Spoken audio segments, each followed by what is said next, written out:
Welcome back, beautiful tri-state area. You're listening to A Moment of Zen right here on 710 WOR, the voice of New York, iHeartRadio. I'm your host, Zen Sams.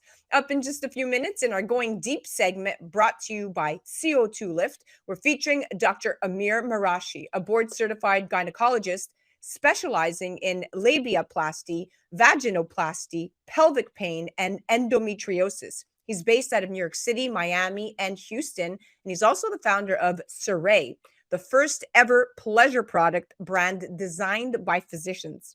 Today, he's joined by beauty industry trailblazer Lana Kerr, CEO and founder of CO2 Lift and Lumisque Skincare.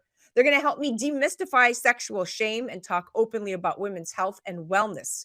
We're chatting about the health benefits of sexual pleasure and how to maximize celebration of self. Now, sex and sexuality are a part of life. Aside from reproduction, sex can be about intimacy and pleasure. Sexual activity, penile vaginal intercourse, what we call PVI, or masturbation, can offer many surprising benefits. Sexual health is more than avoiding diseases and unplanned pregnancies. It's also about recognizing that sex can be an important part of life. People with active sex lives tend to exercise more and have better dietary habits than those with less sexual activity. Welcoming now to the show are my amazing friends, Lana Kerr and Dr. Amir Marashi. Welcome to the show, superstars. Hi, Zen. It's good to be here. Hello. Thank you for having us. Thank you. Absolutely. Let's dive right in. This is one of my favorite topics. Now, we might not all want to admit it, but most of us have a preferred word for vagina. Be it fanny, muff, minge, or of course, I'm all for those who prefer to solely use the correct anatomical term.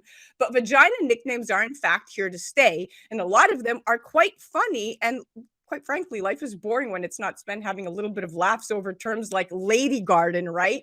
So, Dr. Amir, you go first. What are the top names that you have heard women refer to their vagina?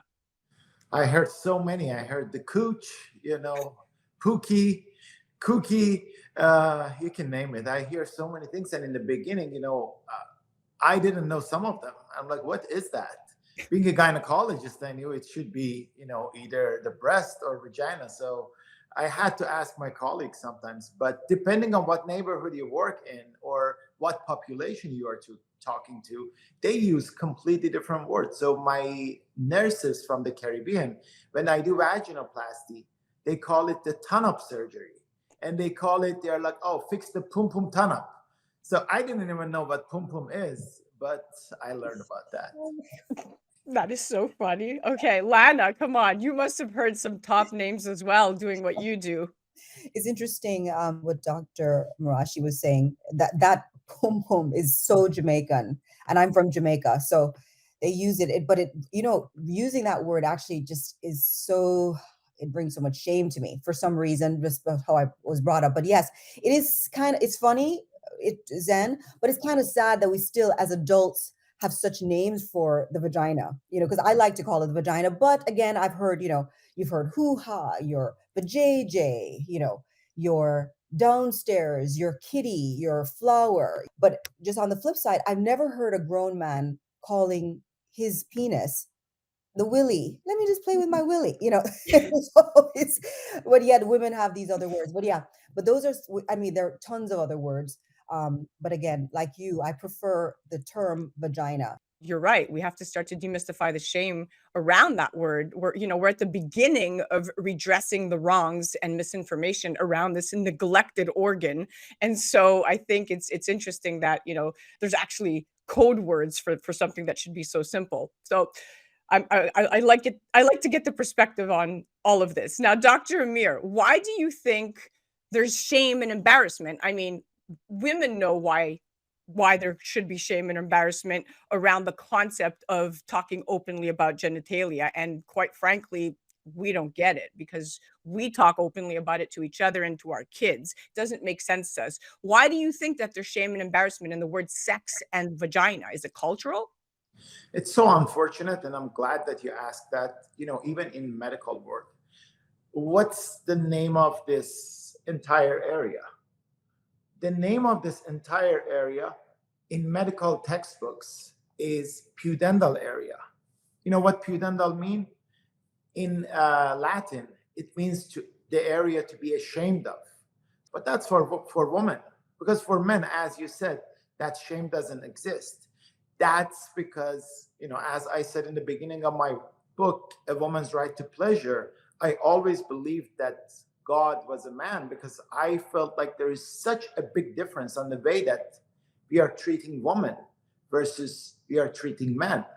How you can get the carte blanche to do anything you want to do as a man, but as a woman, I mean, forget about third world countries, and you got to be a virgin, you got to be this, you got to be that.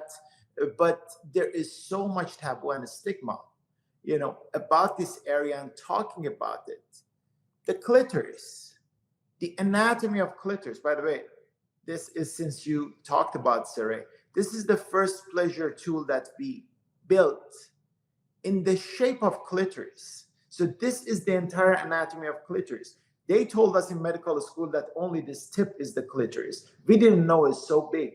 It wasn't even in medical textbooks for the past 100 years. It's interesting. It's interesting. Lana, I want to get your perspective on it too, but I want to be mindful of our airtime right here. But in a 2022 study by gynecologists at the University of Manchester in England, less than 10% of women could accurately label female genitalia. And the clitoris is even more taboo than the vagina, and arguably the most neglected human organ by medicine. It's still inadequately depicted in most medical textbooks and barely touched upon in medical training. And this is a serious problem because women have been injured by this lack of knowledge through botched reconstruction surgeries, anti-incontinence procedures, obstetric tears and repairs, and vulvectomies, that we need to stop the madness about being shameful to talk about this such an important topic. So yeah, I agree with you. That thank you for writing a book like that.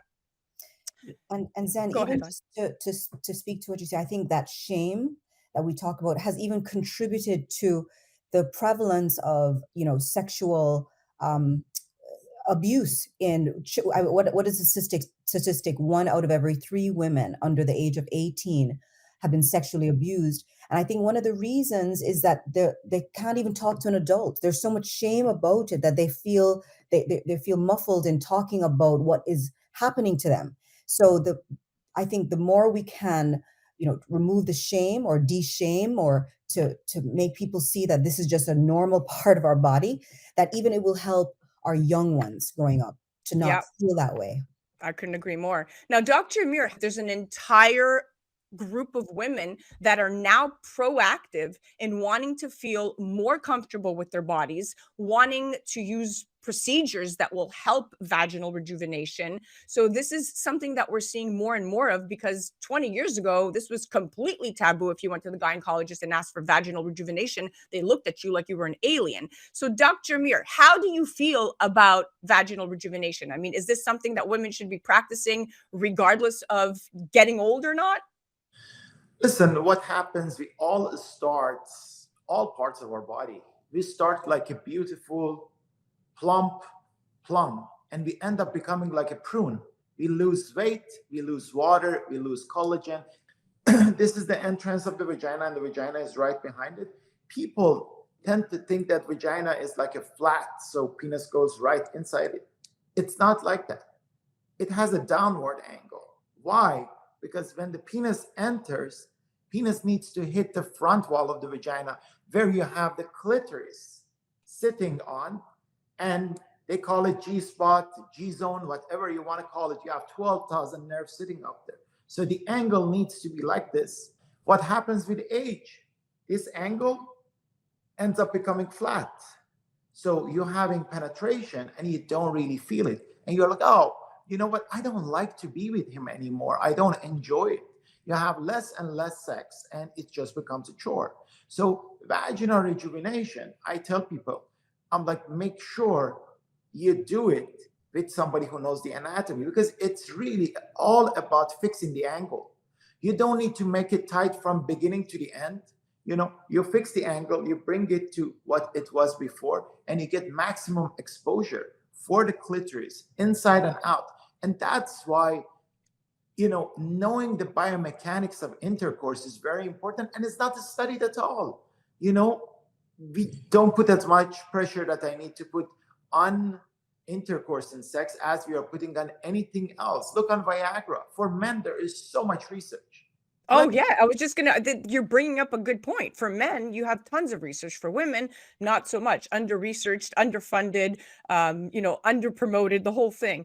And I'm gonna go to another question because I want to get Lana's perspective on this. But even just the act of sex, right, can help strengthen your pelvic floor, and a strengthened pelvic floor can also offer other benefits like less pain during sex and reduced chances of vaginal prolapse. But women who continue to be sexually active after menopause are less likely to have significant vaginal atrophy or the thinning of vaginal walls. And vaginal atrophy can cause pain during sex and urinary symptoms. So being educated in these areas as women, to your point, will help us remain with our partner for oh so long. I've been with my husband for 16 years because I know that it's not always his fault if we don't get to where I need to get, and I adjust accordingly. So I love what you're saying, and I can't wait to read your book.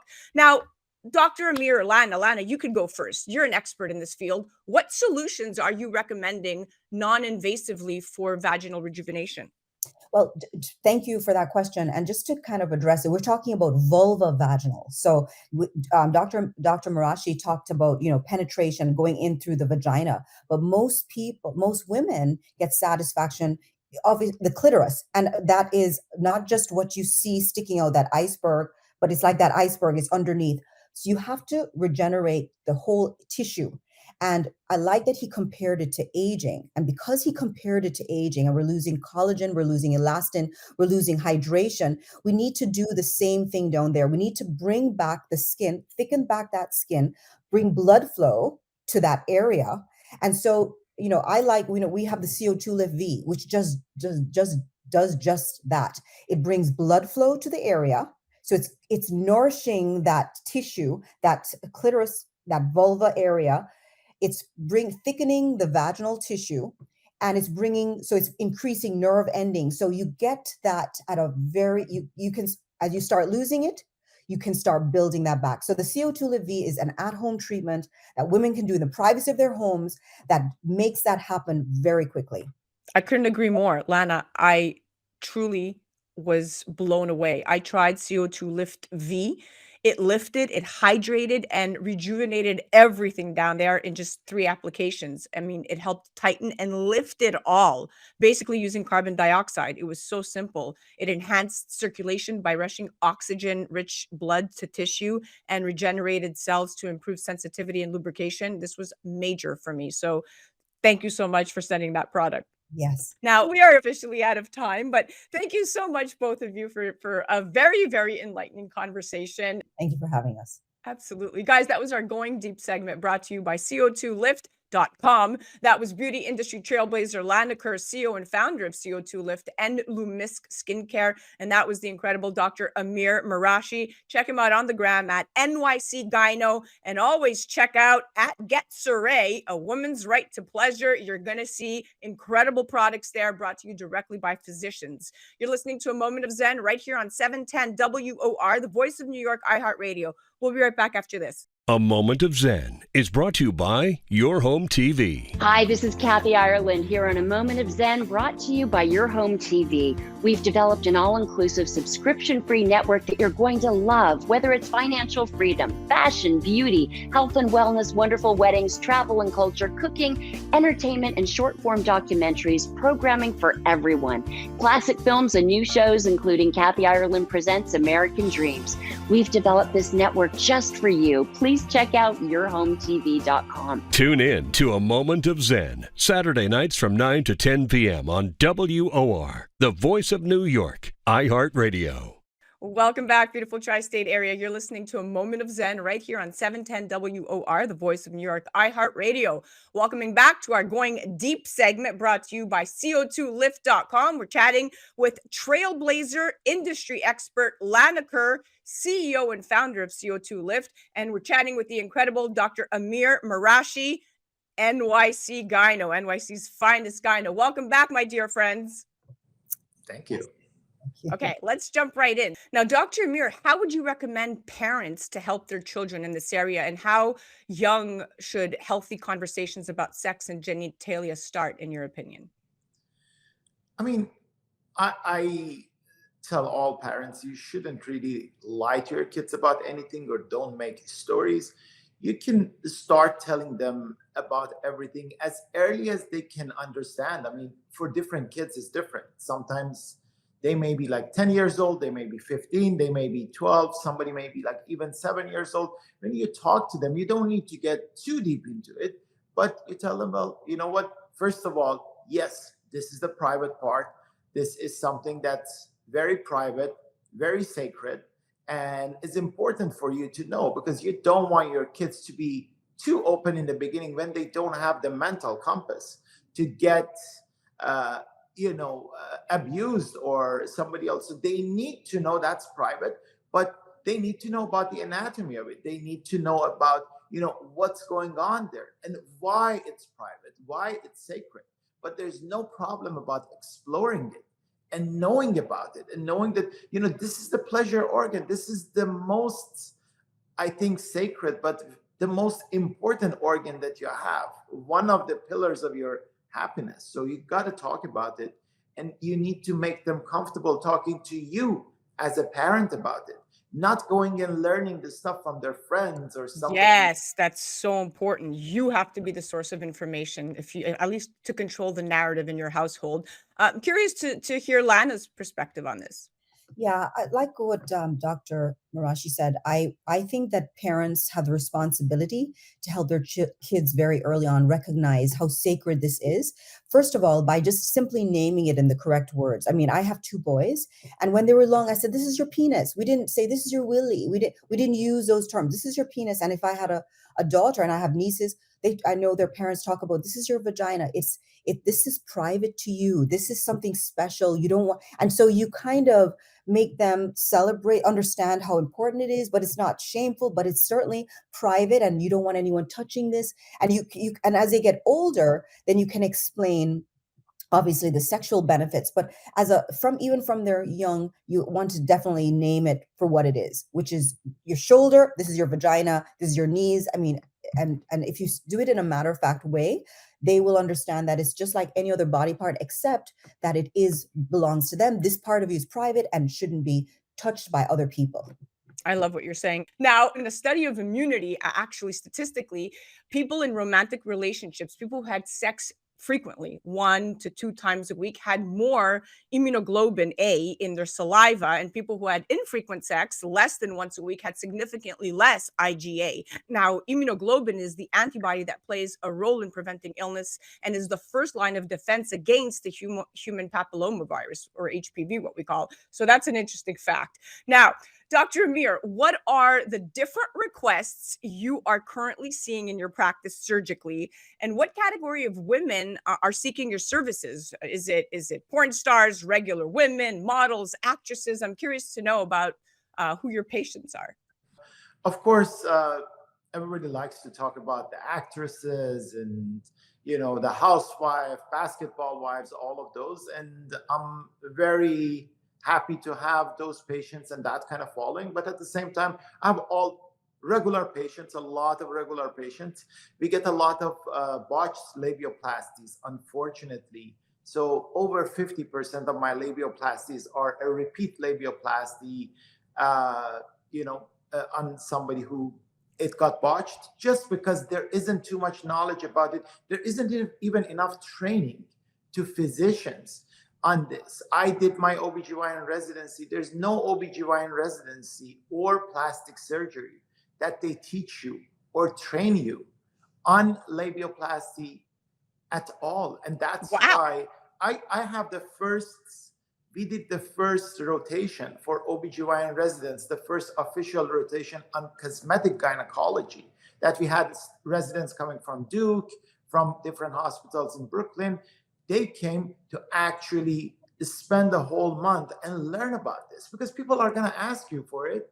And of course, no OBGYN is going to tell their patients, no, I'm not going to do it. But I think it's a crime to do this if you're only doing like 5 of them a year, because you end up botching somebody. So that is, most of my patients would be like a botched surgery. And we also have a lot of, as you said, porn stars. We talk about it a lot. they have different requests, but I do get a lot of porn stars too, because of course they want to look good in every different position. But this is not something that, Yeah. The as I average tell woman people, wonder does. you don't need any of these surgeries. I be honest. I tell people it's something you want. Yes. Now, Dr. Amir, on social media, we can't really use the word vagina without getting flagged per se. So what is your go around? Because you are very active on social media and you have tons of followers. You know, I always called it vagina from the beginning, and I mean, we got a couple of times like shadow banned, but it came back recently. The person who is helping me doing some of the reels, instead of the vagina, do VAG, and then instead of the I, they put exclamation mark. So that's. But when I talk, I don't censor myself. But sometimes when they redo the episodes or anything that we have any reels, just they get the vagina out and they make it, which is so shameful, because you know what, it's all of these people who are censoring this, they all came out of a vagina and they are trying their whole life to get back in one, so Exactly. I love that. Lana, what are your, you've never had an issue, I think, getting banned using the word, because I mean, you're a woman, or are they banning you too? Well, yeah, we have to be very careful how Really? we yes, how we position it. So we don't necessarily write the word vagina. We have to do it like, you may put V and then A is a flower. You have to find different creative ways to at least write it. But like Dr. Marashi, I've never censored myself when I say the word. I say it when it's appropriate. Of course. Now, interesting to get your perspective on both of this. So, Dr. Amir, you could go first. How important is intimacy in a relationship, in your opinion? I think it's very important. Intimacy in a relationship is one of the pillars of relationship. Why? Because it gives you that positive reinforcement that is very important for women, actually. Because for men, well, they can do different things. They would, sleep with anything or anyone. Because for men, 95% of it is physical, 5% of it is in the brain. Of course, as men age, it changes. For women, 95% of it is in the brain, 5% is, down below. So you need to have this, because every time you get a good orgasm, you get oxytocin, you get endorphins, which are your internal morphines. Now, people go to the gym, run for like 1 hour on the treadmill to get hyped up and get those endorphins. You have one good orgasm, you get 50 times more than that 1 hour of running on the treadmill. So it is very important. You be happier. Right now they are making sprays of nasal sprays for oxytocin, which is the happiness hormone. You can get it with sex, you can get it with masturbation. And you know what, with your partner, you need to, and that's why we don't call them toys, we call them tools. Because I feel like with your partner, you can use tools and you can use your partner, and all of this together heighten that level of enjoyment and orgasms, the pleasure that you're getting, and that makes your brain happier and you be a happier person. So it is very important. I love what you're saying. Lana, Yes. what are your thoughts? All of what he said, but also in terms of in a relationship, it's about connection. And I think that for a man and a woman, or for in relationships, you need that, bringing that connection. It's almost like sexual intercourse is that bridge from one person to the other. So besides the benefits for yourself personally, as was outlined by Dr. Marashi, in terms of a relationship, it keeps you guys connected. I feel like, in fact, one of the things that I always talk about in that connection is, even before we get onto that, just intimacy, start with kissing. In a new relationship, most times, I mean, that's what you do a lot of. And as you get older in the relationship, that tends to slow down. So I think that you want to always start with that connection with the eyes and with, with the kissing. And then eventually it warms you up as a woman, and then you want to continue. But certainly in a relationship, that needs to be on a regular basis to keep you guys connected. I love it. And to your point, to both of your points, this love or intimacy hormone, oxytocin, also encourages better sleep because when your body releases the oxytocin, right, during orgasm, the combination of these hormones can act as a sedation. I know that if I have sex later on at night, I fall asleep, like sleep like a baby, and that happens for a reason. Also, I suffer from migraines, so I use my husband the way I would use Excedrin. Okay, a study showed that sexual activity can actually provide full or even partial relief from migraines and cluster headaches. And of people who were sexually active during their attacks, 60% reported an improvement during a migraine, and 91% reported moderate to complete relief in cluster headaches. So the minute I get a headache, I'm like, honey, he's like, I'm coming. It's true. Well, we are officially out of time, but thank you so much, both of you, for a very, very enlightening conversation. And we need to have more of these conversations involving men. Yes. Thank you. Thank you for having me. Thank you. Thank you for having us. Absolutely. Guys, that was our Going Deep segment brought to you by CO2Lift.com. That was beauty industry trailblazer Lana Kerr, CEO and founder of CO2 Lift and Lumisque Skincare. And that was the incredible Dr. Amir Marashi. Check him out on the gram at NYC Gyno. And always check out at Get Cerē, a woman's right to pleasure. You're going to see incredible products there brought to you directly by physicians. You're listening to A Moment of Zen right here on 710 WOR, the voice of New York, iHeartRadio. We'll be right back after this.